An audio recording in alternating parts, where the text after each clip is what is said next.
So I've got an issue with Spongebob Rehydrated. It's not about how the game looks or even the extra details in SpongeBob's pants. It's the marketing. Let's check it out.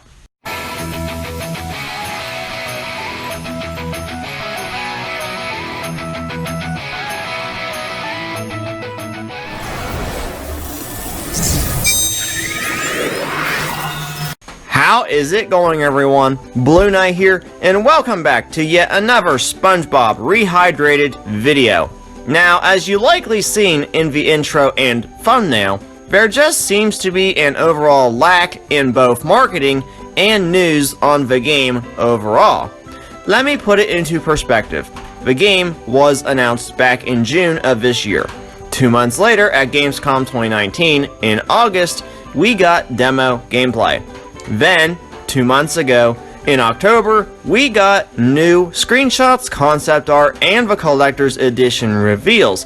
$300, and that was it. That's the last we actually heard anything on the game. And the question I have is, why?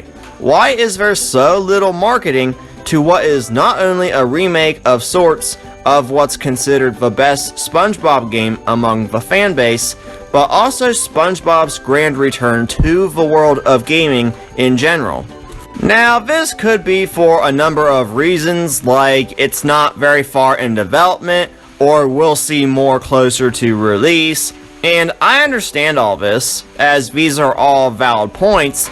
For instance, the Jellyfish Fields level, which is basically all that we've got to see in-game, was pre-alpha, meaning it's not finished yet, while the newer screenshots appear to be on a different build, which is after listening to and applying fan feedback, like how Vicarious Visions, Toys for Bob, and Beanox all handled Crash and Spyro. Speaking of Crash and Spyro, we were getting new gameplay footage almost on a weekly basis all the way until the game's launch. Of course, that was 6 to 7 months after their respective games were revealed. Of course, this is not Activision we're talking about, it's THQ Nordic. In terms of Rehydrated's marketing, I feel that it's got more of a MediEvil PS4 type of marketing, which wasn't exactly handled very well by PlayStation until about a month before the game actually launched. This is something that you could call last-minute advertising, where PlayStation basically kicked the marketing for the game into high gear by featuring MediEvil in September's State of Play, which also revealed the MediEvil short-lived demo. And may I say, it was extremely short. Again, this is THQ Nordic we're discussing, not PlayStation.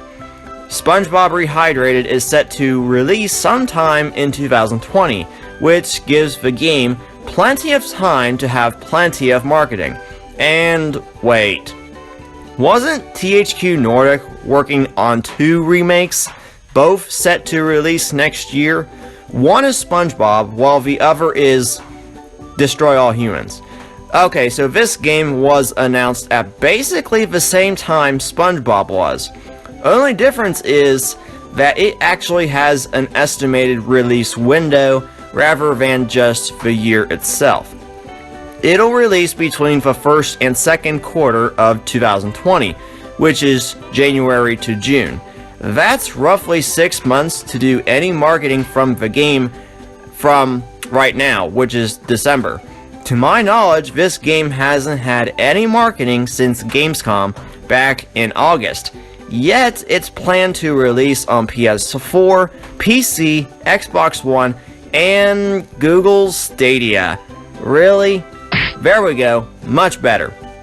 Now, I'm not trying to sound all nitpicky about THQ Nordic and how they're handling the marketing for their games. I'm not, okay? THQ Nordic and Purple Lamp Studios are working on a remake of quite possibly the best SpongeBob game ever made. They're taking their time on it to ensure that it's done just right, all while listening and applying fan feedback. I guess what I'm trying to say is that THQ should at least show just a bit more often. I'm not expecting an actual full-fledged trailer yet, as that'll most likely be at E3 2020. But just something, anything, to keep interest for the game going. Not to be forgotten, like what happened with MediEvil, with people leaving comments about MediEvil's being remade. It can literally be 20-second gameplay clips every couple of weeks, similar to how Activision posted similar length clips of Crash and Spyro. That's how they kept interest going. And not like PlayStation advertising MediEvil in the final weeks before launch. Honestly though, I don't think SpongeBob will be going the MediEvil route, but also not quite the Spyro and Crash route.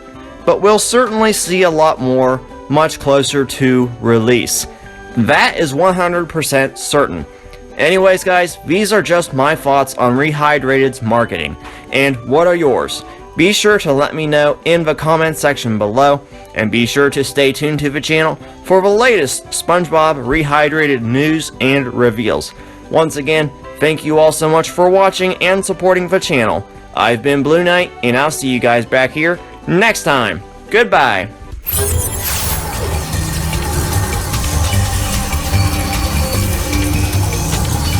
What?